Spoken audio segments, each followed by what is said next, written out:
मेरे दोषी मेरे सामने अपना शीश उठाकर रहे, ये कैसे स्वीकार करूंगा? दोषी? हमने तुम्हारे प्रति क्या दोष किया? दोष सुनना चाहते हो ना अपना? तो सुनो, मेरे मुख से सुनो।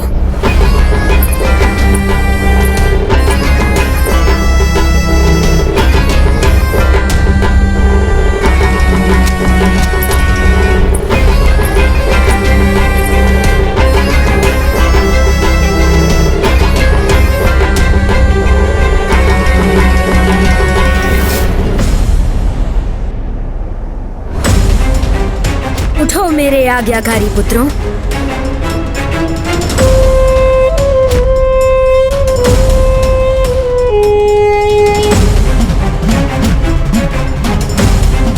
देखो इस स्थान को, तुम्हें अपना दोष स्वयं ही स्मरण हो जाएगा।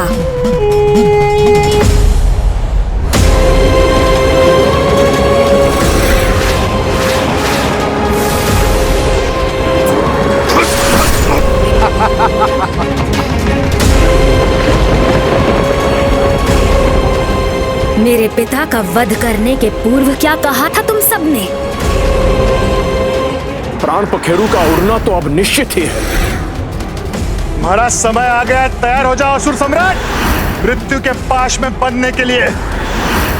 मृत्यु पाश न यमराज, उसमें तो तुम सब देवता बंधोगे।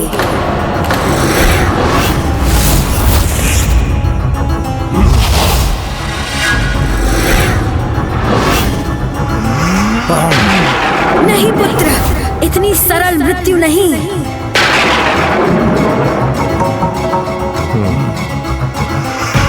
इतनी सरल मृत्यु तो अपनों को दी जाती है, शत्रुओं को नहीं। शत्रु को कष्ट देना सीखो पुत्र।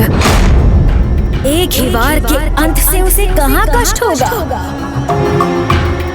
विश्वकर्मा की पुत्री पद्म कोमल, तुम उससे विवाह करो सुरापद्मन। और सिंहमुखन, तुम यम की पुत्री विभुदाई से। किंतु इनके पिताओं को कारागार में रखकर ही प्रताड़ित करो। और तुम्हारे ससुर तो देव शिल्पी है ना सुरापद्मन, उनका लाभ उठाओ। कारागार और तुम्हारी नगरी का निर्माण उनसे ही करवाओ। अधीन है वो तुम्हारे। और मेरा पुत्र गजमुखन, वो क्यों रहे विवाह से वंचित? उसके लिए देवराज की पुत्री ही उपयुक्त है। ले आओ उसे भी, ले आओ उसे भी। अर्थात मेरा पुत्र सुरापद्म का बंदी है और मेरी पुत्री देवसेना पर भी संकट छाया है।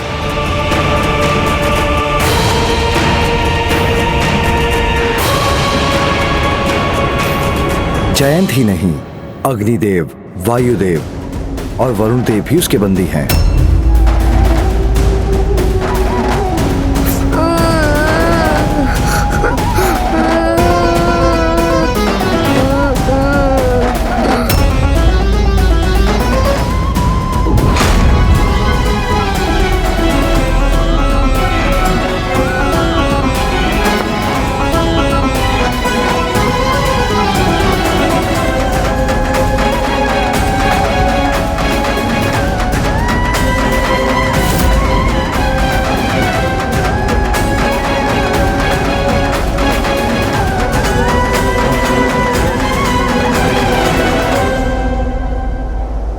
जयंत, अग्निदेव, वायुदेव, वरुण देव भी इस दुष्ट असुर के बंदी हैं।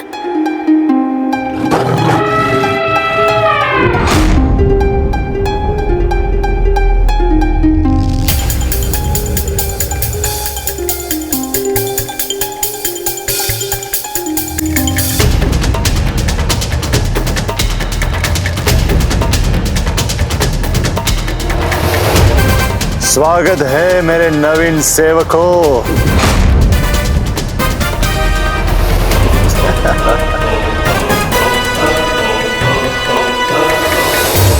तो क्या पुत्र कार्तिकेय को इन दुष्टों से अकेले ही युद्ध करना होगा? मैं अकेला कहाँ हूं माँ? आप दोनों का आशीर्वाद है ना मेरे साथ। किंतु उसका अंत ऐसे नहीं होगा पुत्र। उसे उसके संपूर्ण वंश के साथ नष्ट करना होगा तुम्हें। इस युद्ध की तैयारी तुम्हें एक विशेष यात्रा से करनी होगी पुत्र, जिसका आरंभ मेरे ज्योतिर्लिंग केदारनाथ और उसके बाद अपनी माता की शक्तिपीठ मणिकर्णिका से होगा। एक ऐसी यात्रा जिससे तुम पंचभूतों को समझकर स्वयं की शक्ति को पहचान सको।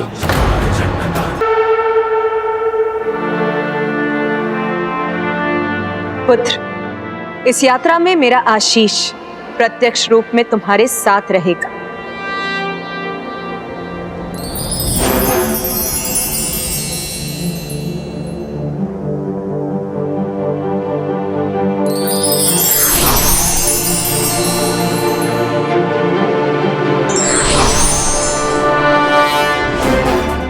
शक्ति अस्त्र, शक्ति अस्त्र, शक्ति अस्त्र।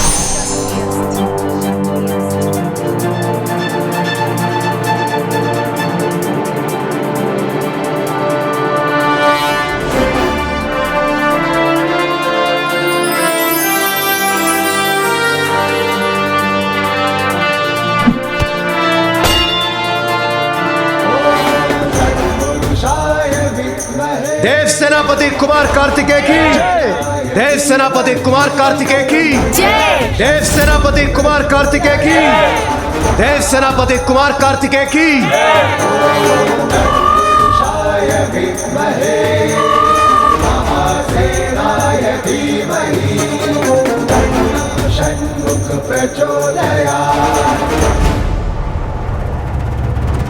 चलिए मयूर जी। रुकिए भैया, मैं भी तैयार हूँ, चलिए। नहीं गणेश, तुम मेरे साथ नहीं चल सकते।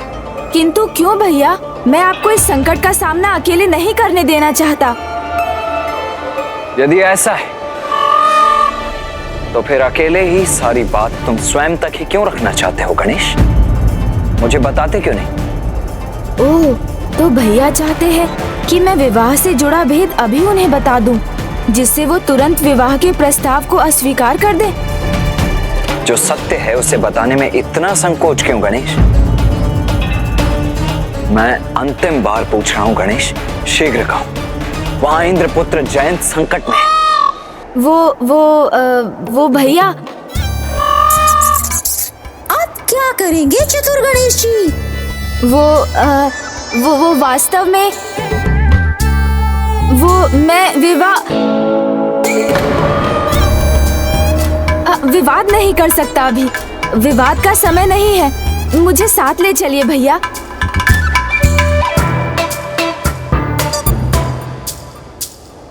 ठीक है, अर्थात तुम्हारे मन में जो है उसे तुम अभी भी गुप्त रखना चाहते हो। ठीक है, कोई बात नहीं अनुज, मैं इस विचार से अभी अपने ध्यान को भटकने नहीं दे सकता। इसीलिए मैं तुम्हें अपने साथ नहीं ले जा सकता। चलिए मयूर जी।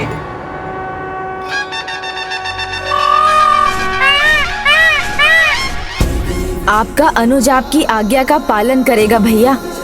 आपके साथ नहीं चलूंगा, किंतु हाँ, आपके पीछे पीछे अवश्य आऊंगा और युद्ध के अंत तक माँ के द्वारा बताए विवाह के महत्व को भी आपको अवश्य समझा दूंगा और विवाह के लिए आपकी सहमति भी ले लूंगा। ये मेरा निश्चय ही नहीं, दृढ़ निश्चय है। गणेश के मन में विचारों के जो मेघ उमड़ रहे हैं, अभी उनकी नहीं, अभी तो मेरी इस यात्रा में दुष्ट असुरों पर जो मेरे अस्त्रों की वर्षा होगी, उसके लिए मुझे स्वयं को तैयार करना है।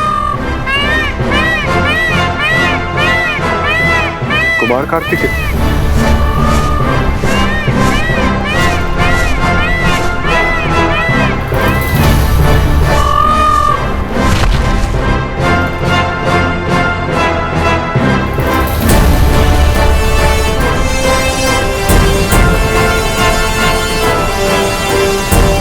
देव सेनापति, संपूर्ण देव सेना आपके साथ इस यात्रा पर चलने के लिए प्रस्तुत है।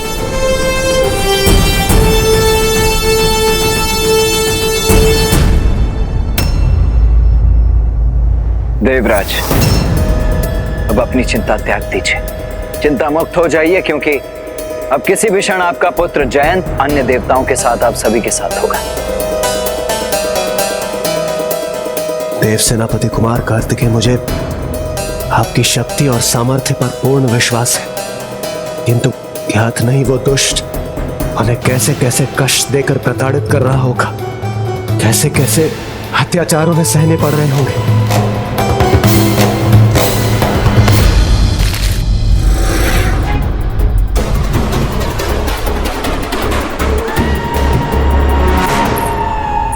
वायु के देवता, अब स्वर्ग में तुम्हारा कोई स्थान नहीं है। अब केवल महेंद्रगिरी के सेवक हो तुम, एक तुच्छ सेवक जिसे भैयासुरा पद्मन के आदेश का पालन करना होगा। सभी मार्ग, सभी स्थान, महेंद्रपुरी नगरी का एक एक कोना तुम्हारे स्वर्ग से भी अधिक स्वच्छ होना चाहिए। अब ये कार्य तुम्हारा है सेवक वायुदेव। जहां देखूं वो स्थान मेरे सुंदर मुख के लिए दर्पण के समान होना चाहिए, समझे? अन्यथा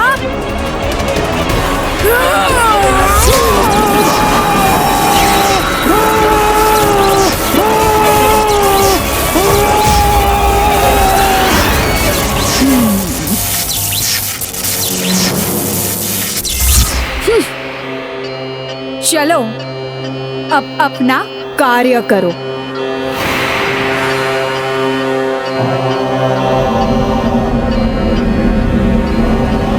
विवशता व्यक्ति से क्या नहीं करवाती, इच्छा हो अन्यथा ना हो।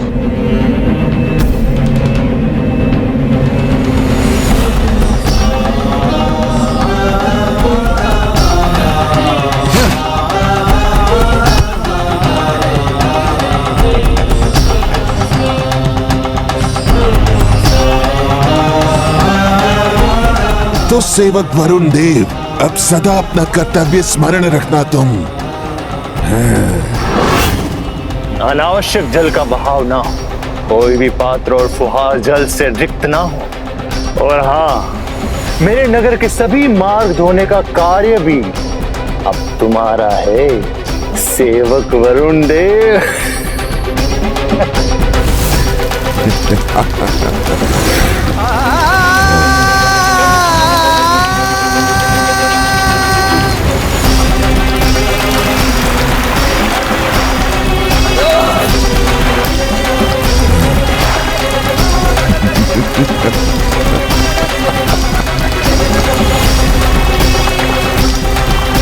न कार्य में विलंब हो, न कार्य रुकना चाहिए, अन्यथा विवश हो मुझे पुनः स्मरण कराना पड़ेगा।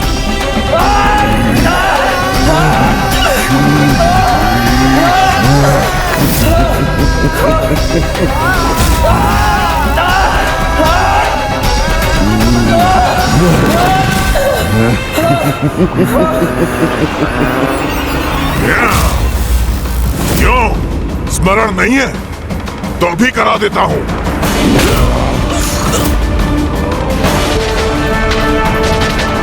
अपने अग्नि के ताप को अपने तक ही सीमित रखना, किसी को भी किसी प्रकार की हानि ना हो। यहाँ पे कोई भी अग्नि की भेंट चढ़नी नहीं चाहिए, ना तन, ना वस्त्र, ना भोजन। स्मरण रखना अग्निदेव।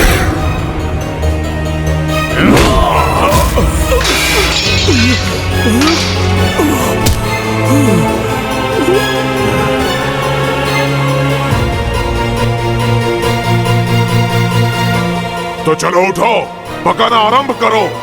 ध्यान रहे, एक भी दाना जलाना तो कठोर दंड के भागी बनोगे।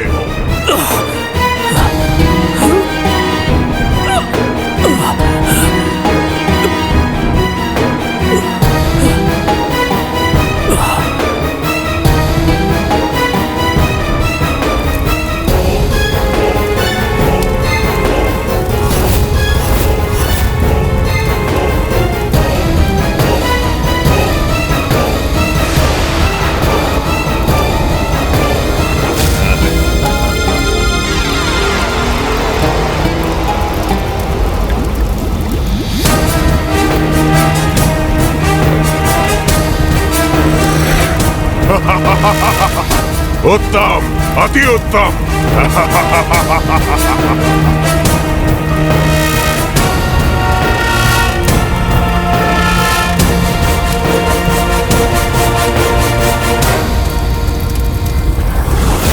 सेवक जयंत,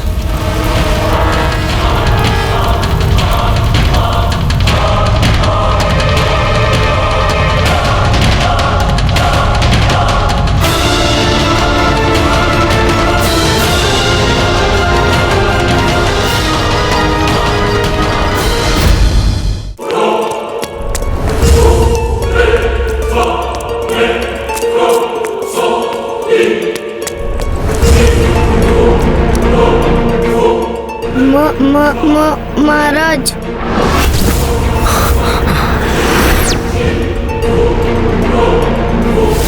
और तुम छोटे सेवक, तुम सदैव हमारी सेवा के लिए तत्पर रहोगे।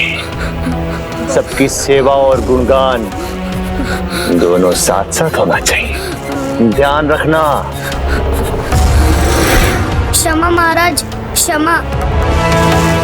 असुरों के परम उद्धारक, 1 सहस्त्र 8 ब्रह्मांडों के विजेता, शत्रुओं को त्रस्त करने वाले, हे महान असुर सम्राट सुरापद्मन, अपने इस तुच्छ सेवक की सेवा स्वीकार कीजिए। ना ना ना ना ना ना ना, तनिक भी आनंद नहीं आया मुझे। मेरा गुणगान अभी भी अधूरा है। दुर्बल इंद्र के पुत्र को सेवक बनाने वाले का गुणगान किया तुमने। बोलो, शीघ्र बोलो, अपना संपूर्ण गुणगान सुनना है हमें। पिताश्री के पुत्र को अपना सेवक बनाने वाले,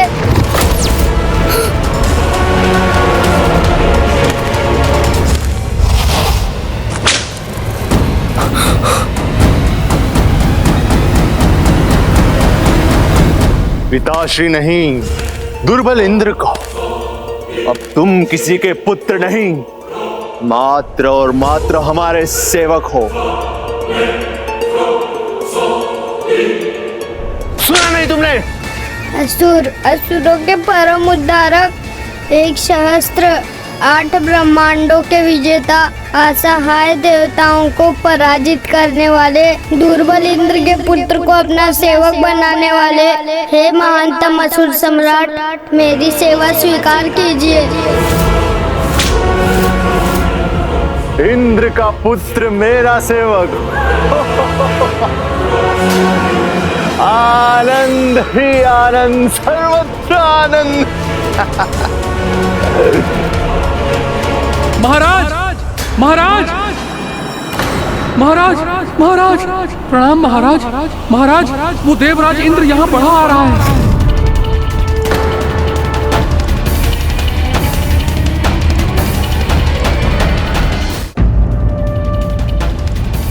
अकेला? आने दो, मुझे और एक सेवक मिल जाएगा, क्योंकि अपने पुत्र की रक्षा करना तो रात्रि में सूर्योदय के समान है उसके लिए। क्षमा करें महाराज, अकेले नहीं, संपूर्ण सेना के साथ आ रहा है वो, और उस सेना का नेतृत्व वो युवा योद्धा कर रहा है।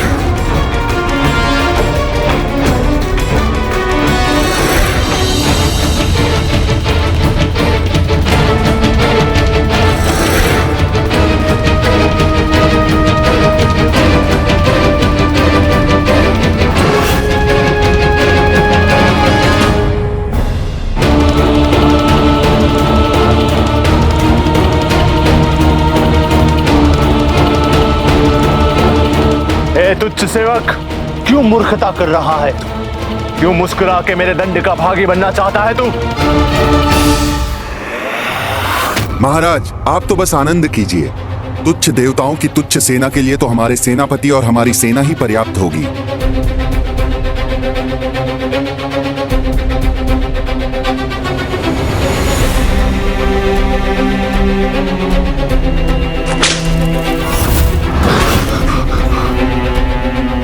पुत्र, क्या हुआ इंद्रदेव? सेनापति कुमार कार्तिकेय, वो दुष्ट सुरापद्म बहुत ही दुष्ट है। कहीं से हमारे और हमारी सेना के आगमन की सूचना प्राप्त हो गई तो कहीं वो मेरे पुत्र जयंत और अन्य सभी देवताओं को और कष्ट न देने लग जा। उचित कह रहे हैं आप इंद्रदेव।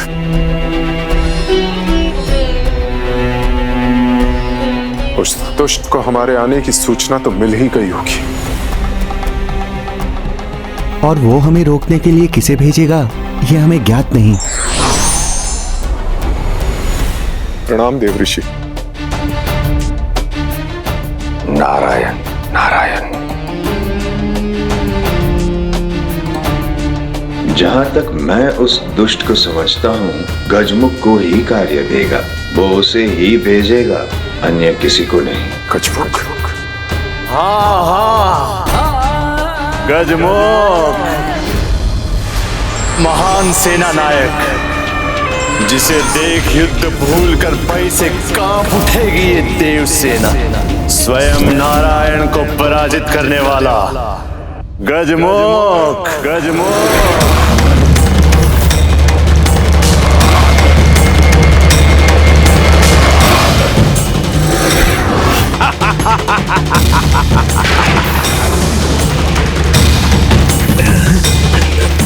नहीं नारायण, ये चक्र मुझसे नहीं छुड़ा सकोगे तुम।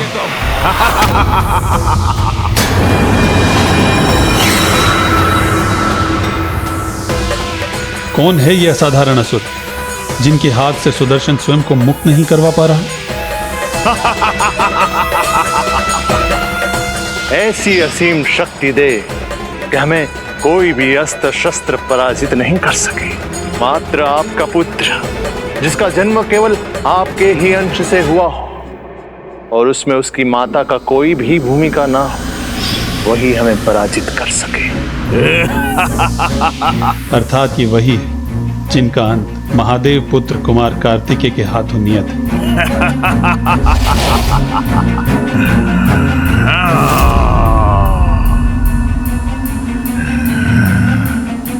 बस नारायण, नहीं थाम सके ना, छोड़ने पर विवश हो ही गए। गजमुखन हूं मैं, कोई साधारण असुर नहीं। सुदर्शन से भी बड़ा यदि कोई अस्त्र है तुम्हारे पास तो उसका भी प्रयोग कर लो, सबके सब विफल हो जाएंगे मेरे समक्ष। प्रत्येक घटना के पीछे एक कारण होता है गजमुखन। जाओ, इस युद्ध में तुम विजयी हुए। तुम्हें महादेव का वरदान प्राप्त है और उसका सम्मान रखने हेतु मैं तुम पर और वार नहीं करूंगा। क्षीर सागर में बसे इस वैकुंठ में तुम्हें कुछ प्राप्त नहीं होगा, और वैसे भी मेरा सुदर्शन चक्र तो तुम प्राप्त कर ही चुके हो। अब मैं तुम्हारे किसी भी कार्य में हस्तक्षेप नहीं करूंगा। तुम क्या, कोई भी नहीं कर सकता मेरे कार्य में हस्तक्षेप। महादेव से वरदान में प्राप्त अस्त्रों का भंडार है गजमुखन के पास, और अब तो सुदर्शन भी मेरे अधीन है। ऐसे शक्तिशाली योद्धा से भला युद्ध करने का साहस कौन करेगा?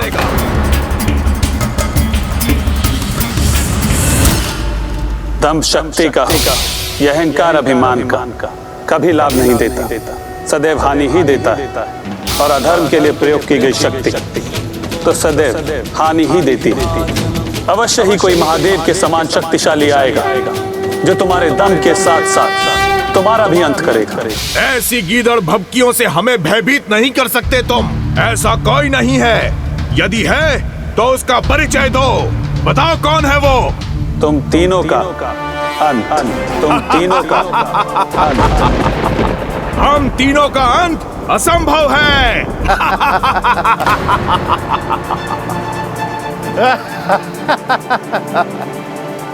नारायण के मुख से निकलने वाले शब्दों को गंभीरता से लेना चाहिए हमें।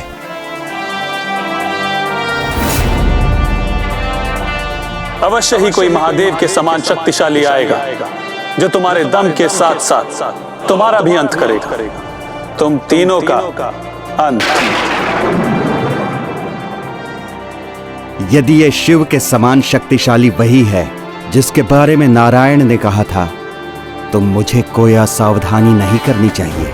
अतः गजमुखन को भेजना ही उचित होगा। किंतु हम उसका सामना करेंगे कैसे? इस प्रकार तो वो असुरों की राजधानी महेंद्रपुरी तक और मेरे पुत्र तक कदापि नहीं पहुंचने देगा। इंद्रदेव, देवराज हैं आप, और देवराज के मुख से ऐसी बातें शोभा नहीं देती। अपने विरोधी का सामना करने से पूर्व ही आप कोई निर्णय भला कैसे ले सकते हैं? कोई भी ये निर्णय कैसे ले सकता है? वैसे भी अब चाहे वो गजमुख आए या उससे भी बड़ा कोई अन्य योद्धा, युद्ध तो हम अपने संपूर्ण सामर्थ्य के साथ ही करेंगे और मैं किसी का भी सामना करने के लिए तैयार हूं। देवगण, आप सब बस आगे बढ़िए।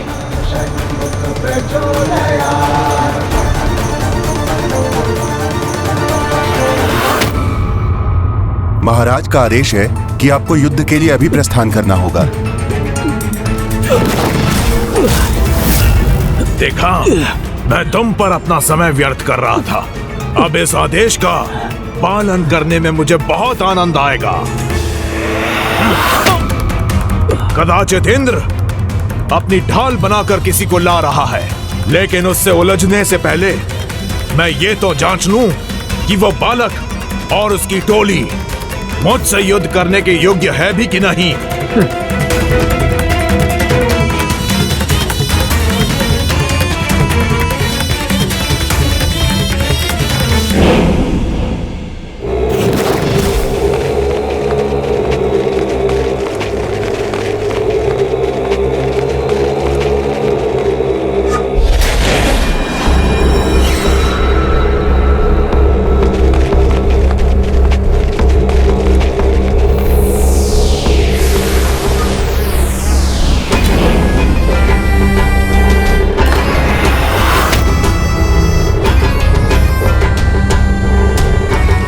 मुझे ऐसा आभास क्यों हुआ जैसे मेरे सैनिकों पर कोई विपत्ति आई हो?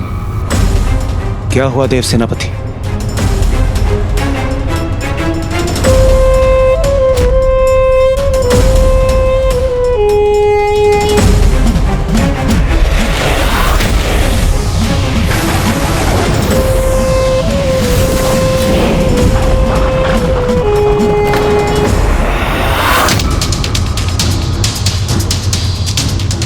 अवश्य कोई था वहां। यह हमारे देव सैनिकों की संख्या कैसे कम हो गई? हमारे शेष सैनिक वो सब कहां चले गए?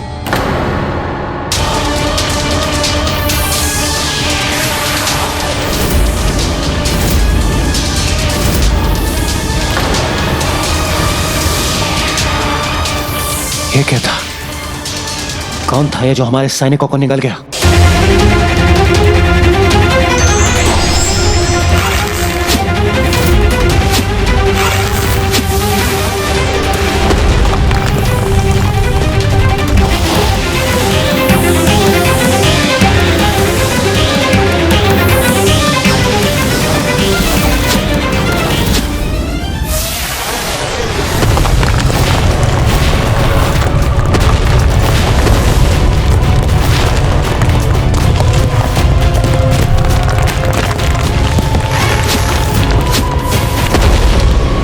अपने अपने अस्त्रों का आवाहन कीजिए।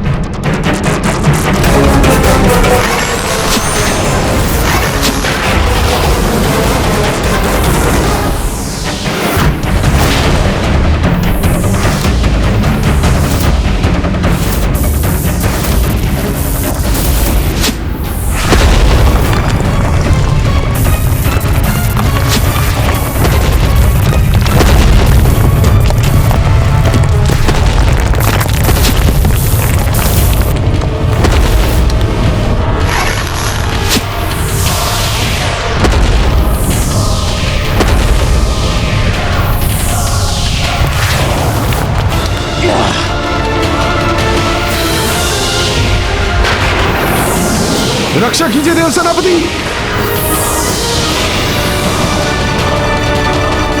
रक्षा कीजिए हमारी।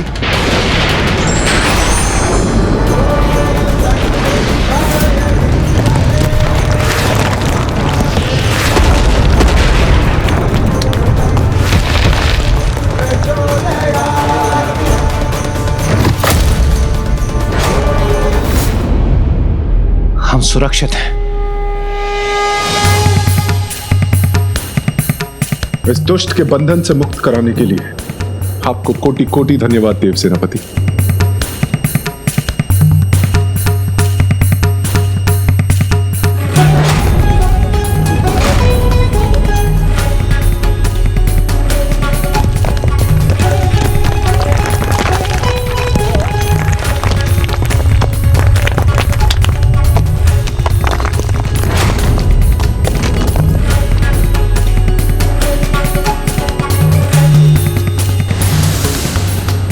क्या था ये?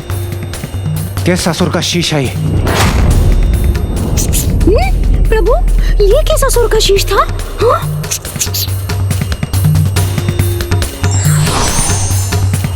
प्रणाम गणेश जी। प्रणाम देवर्षि। गणेश जी, मैं यहाँ आपको सावधान करने आया हूँ, जो कि मैं देव सेनापति कार्तिकेय को नहीं कर पाया।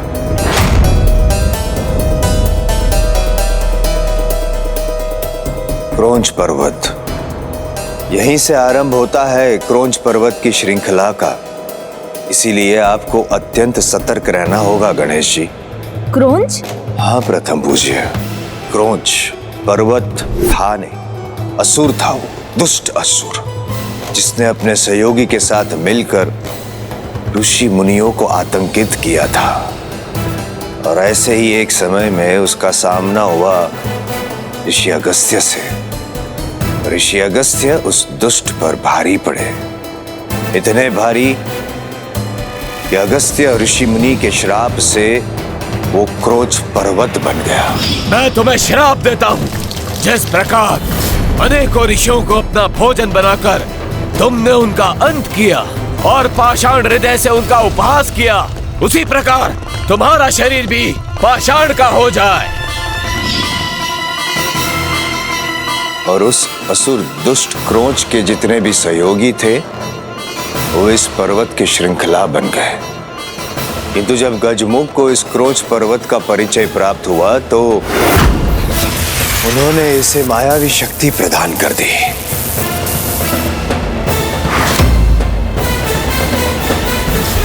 इतनी दिया कि जो भी इस क्षेत्र में आएगा उसे निगल जाएगा ये पर्वत, और एक बार जो इस पर्वत के भीतर गया उसका पुनः बाहर आना अत्यंत कठिन है, और इसे भीतर से भेदना असंभव।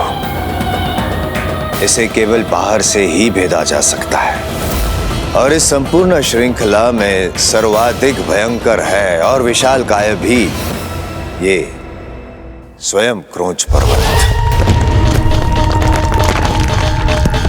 महाराज क्रोंच, यह सत्य है कि देवता अपनी सेना के साथ आ रहे हैं, और यह भी सत्य है कि जो बालक उनका नेतृत्व कर रहा है उसमें अवश्य कोई दिव्य क्षमता है।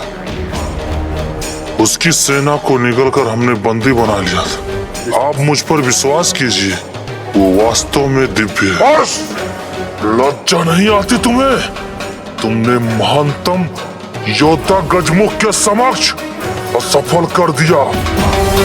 जो एक बालक को पराजित ना कर सके, उसे जीवित रहने का कोई अधिकार नहीं। नहीं महाराज, नहीं।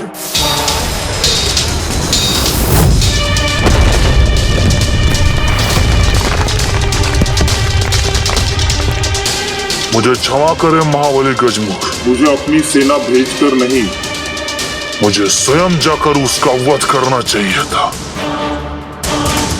आज्ञा दीजिए। नहीं क्रोंच, मैं तो बस उसकी क्षमता परखना चाहता था। अब मैं अपने इन महारथी सेनापतियों के साथ स्वयं जाऊंगा वहां।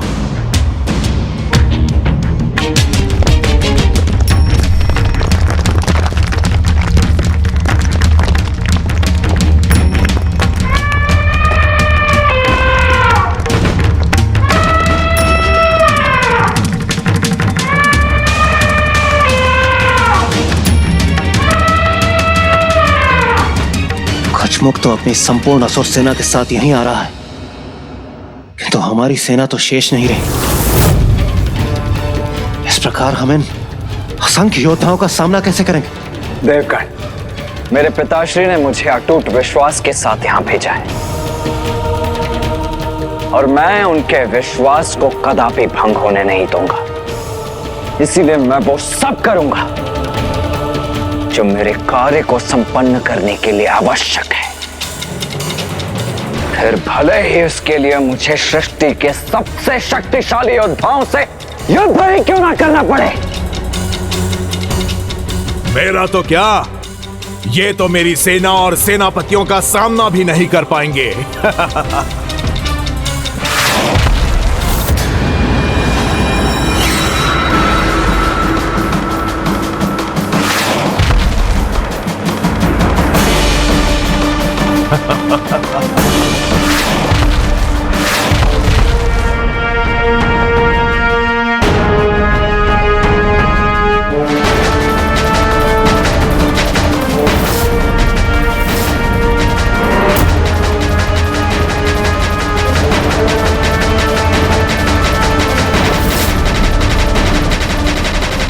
ये योद्धा ओह, गजमुख के गजों की गर्जना मात्र एक छल था।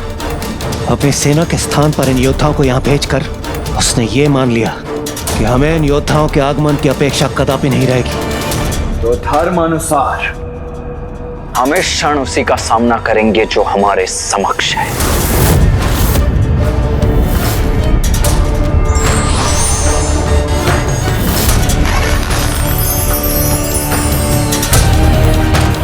देव सेनापति कुमार कार्तिकेय ने नव सिंह अस्त्र का आवाहन किया है। इससे ये 9 योद्धा तो क्या, उनके पीछे के सैनिक भी पूर्ण रूप से नष्ट हो जाएंगे।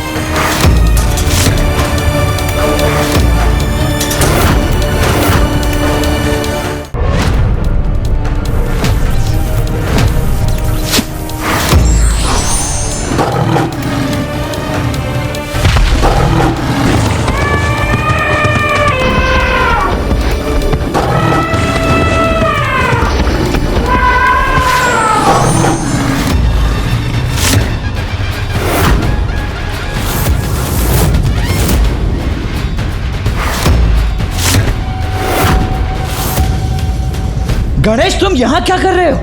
तुम्हें मैंने मना किया था ना युद्ध में आने से, फिर भी तुम चले आए। और मेरे कार्य में हस्तक्षेप क्यों कर रहे हो तुम हटो गणेश, मुझे अंत करने दो इन दुष्टों का। भैया, ये हमारे शत्रु नहीं मित्र हैं, विरोधी नहीं शुभ चिंतक हैं, असुर नहीं हमारे भ्राता हैं। भ्राता?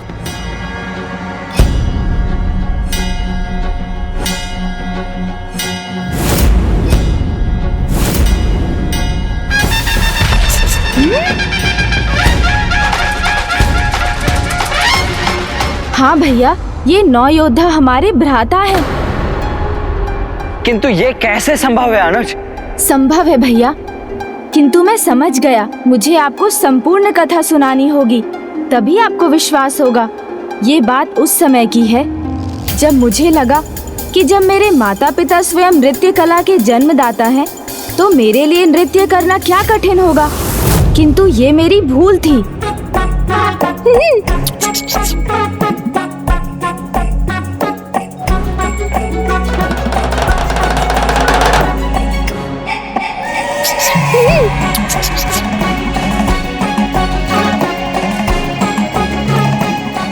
उचित है, किंतु इसका क्या करूं?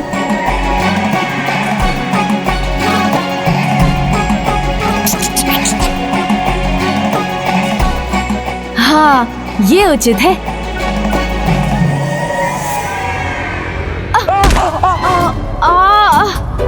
प्रभु,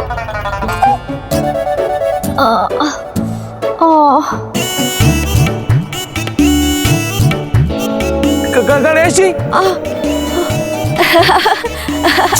प्रभु, गणेश जी, प्रभु आप आहत तो नहीं हुए ना? ये मुझे क्या आहत करेगी नंदी जी? और वैसे भी किसी महासुर के साथ युद्ध नहीं, मात्र नृत्य कर रहा हूँ मैं। उचित है। ये एक नई मुद्रा है, इसलिए इसके अभ्यास में मैं तनिक संतुलन खो बैठा।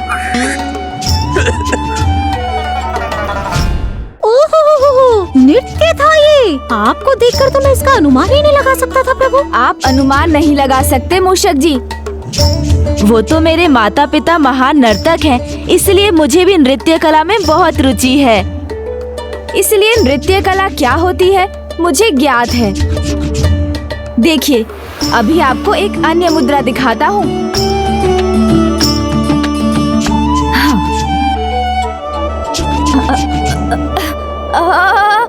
इस बार तो मैं भी अपना संतुलन खो रहा हूँ। प्रभु, अरे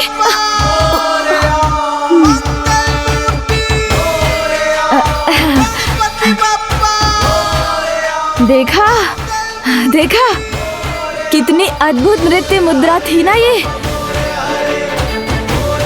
अवश्य प्रभु। प्रभु, ऐसी नृत्य मुद्राओं से तो आप हमारी रक्षा कीजिए। हाँ। किंतु मूषक जी, आप वहाँ कैसे पहुँच गए? और नंदी जी आप भी? प्रभु, ये तो आप भी जानते हैं ना कि ये आवश्यक नहीं है कि माता पिता के सभी कौशल उनकी संतान को विरासत में मिले। कदाचित प्रभु, आपको नृत्य सीखने के लिए कठिन परिश्रम करना होगा। उसके लिए सर्वश्रेष्ठ गुरु हैं प्रभु महादेव। माता पार्वती। नहीं मूषक जी, महादेव। प्रभु महादेव अद्भुत हैं, किंतु माता, उनकी नृत्य कला तो अतुलनीय है। आप उन्हीं से क्यों नहीं सीखते प्रभु? नहीं मूषक जी, प्रभु माता श्रेष्ठ अवश्य है, किंतु महादेव, उनका नृत्य पूर्ण रूप से दोष रहित है। नंदी जी, आप उचित कहते हैं, किंतु माता के बिना शिव भी शव हो जाते हैं। मेरे स्वामी गणेश जी को उन्हीं से सीखना चाहिए। नहीं मूषक जी। नहीं, माता पार्वती महादेव ही सर्वश्रेष्ठ है। नहीं नंदी जी, आप मेरी अरे आप मेरी बात मानिए ना मूषक जी, महादेव ही सर्वश्रेष्ठ है। नहीं नंदी जी, माता पार्वती। अरे नहीं मूषक जी, महादेव ही सर्वश्रेष्ठ है। श्रेष्ठ है, माता पार्वती श्रेष्ठ है, माता पार्वती। अरे महादेव ही सर्वश्रेष्ठ है। श्रेष्ठ है, हाँ। बस बहुत हुआ। मुझे ज्ञात है कौन श्रेष्ठ है और कौन श्रेष्ठतम।